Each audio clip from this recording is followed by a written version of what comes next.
Kenapa rambut gondrong dicap negatif? Nah, kali ini aku akan bahas tentang hal ini, hal yang menarik untuk dibahas, jadi tonton.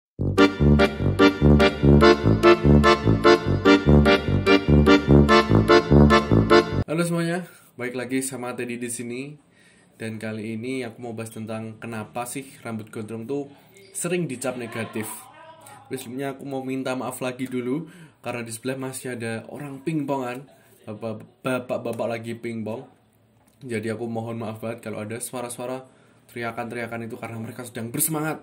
Nah, tapi tenang aja, aku akan berusaha untuk tetap fokus. Sebelumnya, biar makin asik lagi, aku lepasin karet rambutku biar kelihatan kalau aku tuh gondrong, real gondrong.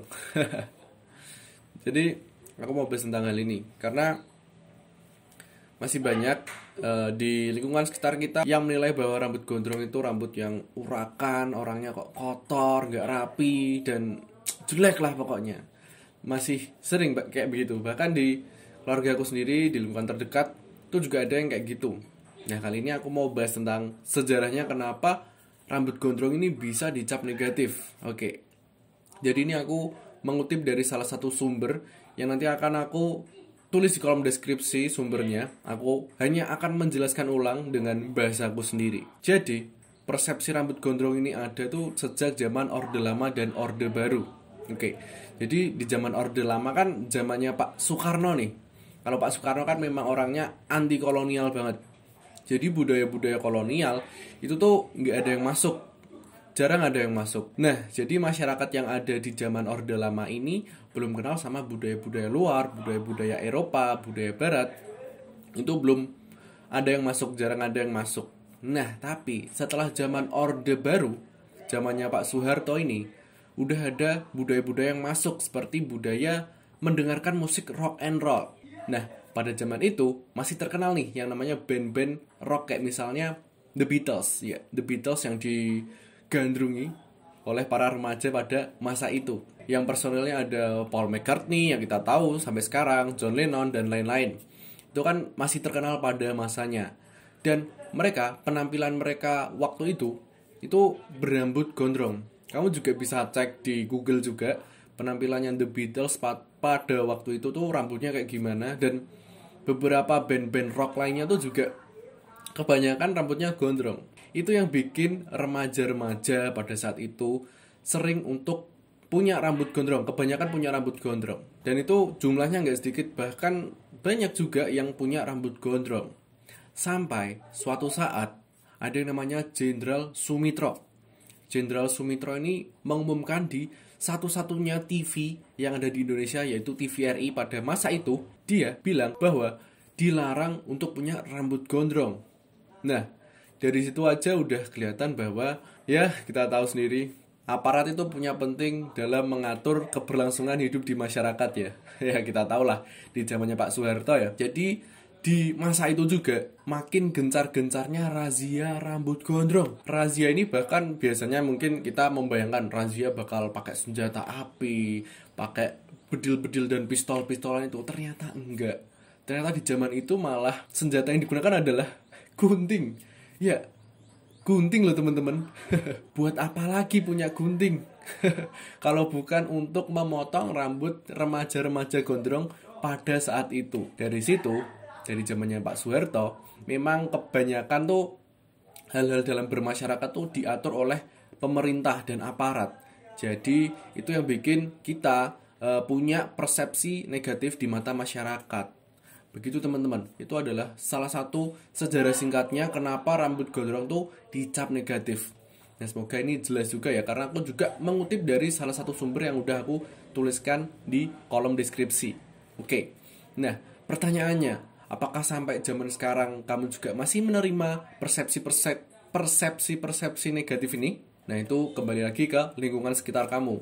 Apakah sudah membolehkan, sudah ya udahlah sana punya rambut gondrong nggak apa-apa. Nah, itu tergantung lagi sama lingkungan sekitar kamu, lingkungan terdekat kamu. Tapi kalau di lingkungan terdekatku masih ada beberapa stigma-stigma negatif itu. Bahkan waktu aku sekolah dulu, waktu zaman-zaman SMA kan pengen untuk mengeksplor lebih banyak lagi ya. Tapi itu kalau gondrong sedikit aja udah kayak, kenapa sih kamu gondrong? Sana lu potong. Dan gitu teman-teman. Dan bahkan waktu SMP kalau aku nggak salah ya, itu tuh masih ada razia rambut gondrong. Nanti bakal digiring ke suatu tempat, kayaknya tuh di musola ya.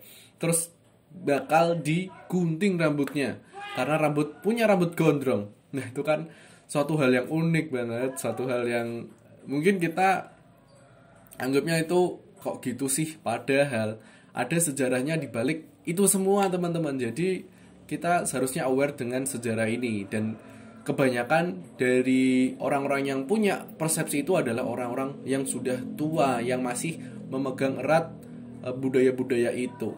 Seperti itu teman-teman. Itu adalah contoh cerita yang aku alami ketika aku masa sekolah. Tapi setelah masa kuliah itu ternyata lebih bebas dan kita bisa mengekspresikan diri lebih lagi, yaitu dengan cara untuk memanjangkan rambut. Nah kalau aku sendiri ini memanjangkan rambut udah lama banget sebenarnya, dan udah aku potong berkali-kali.